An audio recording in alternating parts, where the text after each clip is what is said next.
өзүм билем деп мага күрүп этти. Аркасын дублировать этип турган гос номер болуш керек. Ошонусу жок деп.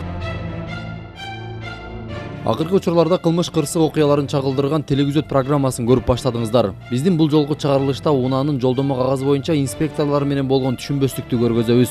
Мында жол кыймылынын кызматкерлери канчалык деңгээлде жол мыйзамын билип иш алып бараарына баа бересиздер. Көргөнүм жок. Мен азыр сиздин колуңуздан азыр көрүп атам. Поворотто мурулдум саат 9-дарда.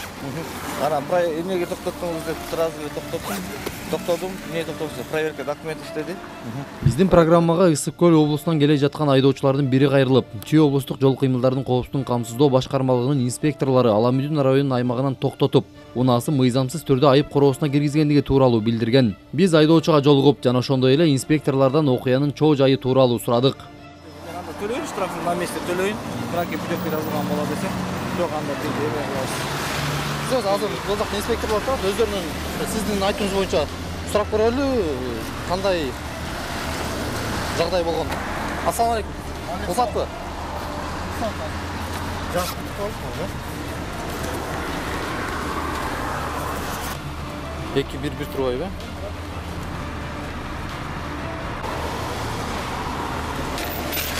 Бир, 2, 3, 4, 5.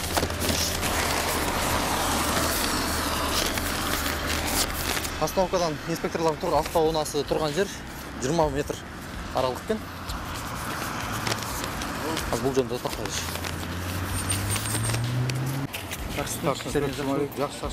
Мен аты жөнүм Темирлан Сейитбек болуп, Коомдук телевизор корпорациясынын телевизион программасынын редактору болуп иштейм. Анан бизге айдоочу кайрылды.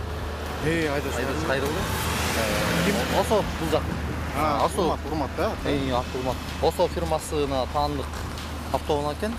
Гош машиналарды токтотулуптур. Анан причина остановки жок деп айтты бизге биринчиден. Эмне себептен причина остановки жок? Анткени дегенде биринчиден айдоочуну токтоткондон кийин артындагы дублирующий гос номер болуш керек. Ар бир автоунаанын, грузовой автоунааныкында ошонусу жок деп. Дублирующий?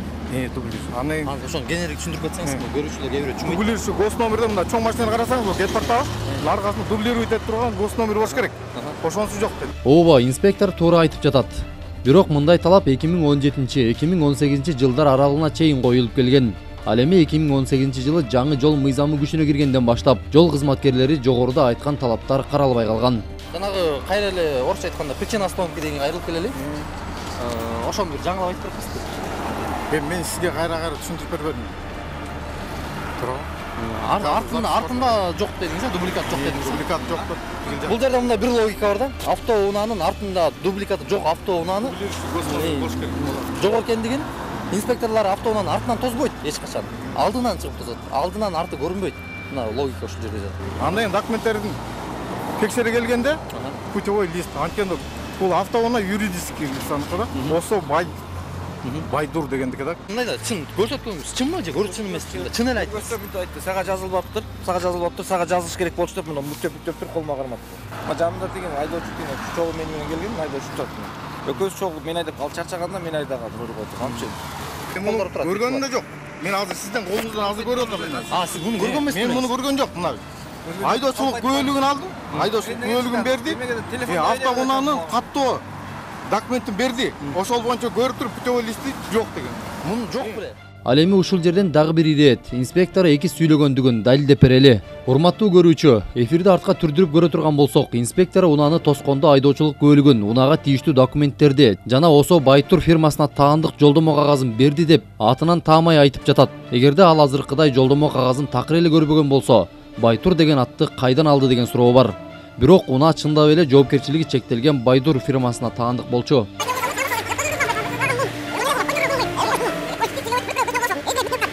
Анда эми документтердин текшере келгенде путевой лист анткени бул автоунаа юридический лицо да. Осо Байдур дегендики да. Сиз менин суроомо дагы жооп берген жоксуз. Именно мамлекеттин гаражына тийиштүү автоунаа менен Осого фирмага тийиштүү. Мен сизге түшүндүрсөңүз, тийиштүү автоунаанын жолдомо кагазынын айырмасы эмнеде? Анан экөөнүн артыкчылыгы, кемчиликтери эмнеде? Босгондук болуп атпайбы?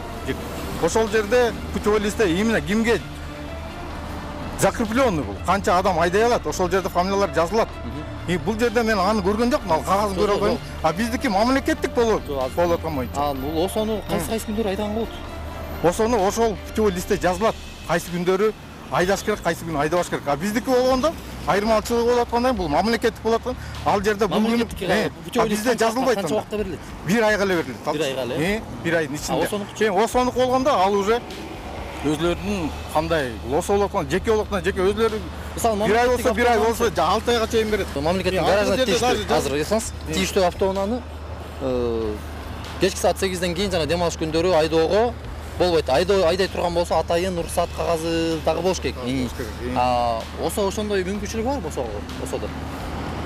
Эми ал осо болуп аткандан жеке болуп аткандан кийин булар өзлөрү жазылат ошол жерде. Мүмкүнчүлүк Еже дневный, же болбосо еже месячный. Мен сизге түшүндүрүп берип атпаймынбы? Кыргызстан боюнча, сааттар боюнча койлоо, ал жөнүндө мен сизге жакшы так маалымат айта албайм сизгечи. 1 метр автоунаага чейин. Негизи 3 метр болуш керек, бул жагына автоунаа батпайт. Турган жериңиздер боюнчачы? Автоунаанын турган жери боюнча, анан маяктын күйбөгөндүгү боюнча. Ал эми инспекторлордун автоунаасы токтоп турган жери боюнча кызыкканыбызда оңгулуктуу жооп ала алган жокпуз. Турган жериңиздер мынакей асфальттын кырынан 1 метр болуп атат, 3 метр. Бул автоунаа турганда бияка уже чыгып кетип атат. Значит, сиз бул жерде турганда автоунаанын маягын күйгүзүш керек болчу. Чынбы? Чындыкпы? Маяк күйгүзүш керек деп кайсы жерде турат? Ночное время тутак биз караңгы турдук. Жок, сиз мени түшүнбөй атасыз. Мен 3 метр ары жок, 3 метр ары жылсам автоунаа ар жакка түшүп кетет деп атпайсызбы? Анан, значит, бул жерге турганга болбойт экен да. Эмне себептен болобу? 3 метр жолдон 1 метр турат ба? Эгер балким катуу келаткан автоунаа болсо, Кайсы жерде жалып турат, сиз билесизби өзүңүз? билем. Тактап бересиз, эфирден көрөсүз. Туура турабыз. Туура турасыздар. Туура турабыз. Күндүз күйгүзгөнгө болбойт. Күндүз күйгүзгөнгө. Түктө чоң рахмат. Өтө жакшы болду. Бир деген. Урматтуу телекөрүүчүлөр, эми мындай. Биз билген мыйзам боюнча, биз билген жолдомо кагаздары боюнча буга чейинки рейдтик иш-чараларды деле өзүңүздөр өткөн эфирлерибизде түрдүрүп көрсөңүздөр болот. Мамлекеттин орусча айтканда гаражына тийиштүү автоунаалар кечки саат 8ден кийин айдоого жана дем алыш күндөрү айдоого болбойт. Эгер айдай турган болсо атайын жетекчиликтен уруксаат кагазынын негизинде гана айдашы керек болуп эсептелинет. Ал эми бул сыяктуу жоопкерчилиги чектелген коом дейбиз. Орусчасы ОСО фирманын автоунаалары бул жекелик турбу эсептелинет.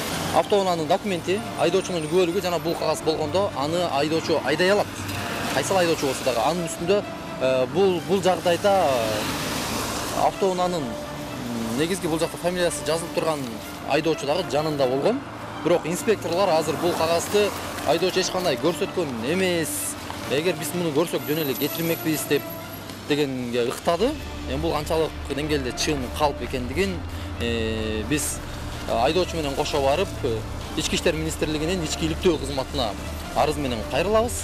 Андан сырткары сотко дагы кайрылабыз. Тыянагын жыйынтыгын көрөбүз. Жогорудагы инспекторлордун жана айдоочунун түшүнбөстүгүнө юридикалык жактан баа берүүдөн алыспыз. Ошентсе да айрым инспекторлор жогорудагыдай болуп берилген суроолорго так мыйзам тилинде жооп бербегени, алардын ишин так билбегендиги десек болот. Урматтуу телекөрүүчүлөр, эгерде сиздерде дал ушул сыяктуу же мыйзам талаасынан чыккан жагдайларга күбө болсоңуз, экрандагы телефон номерлерге байланышып коюңуздар.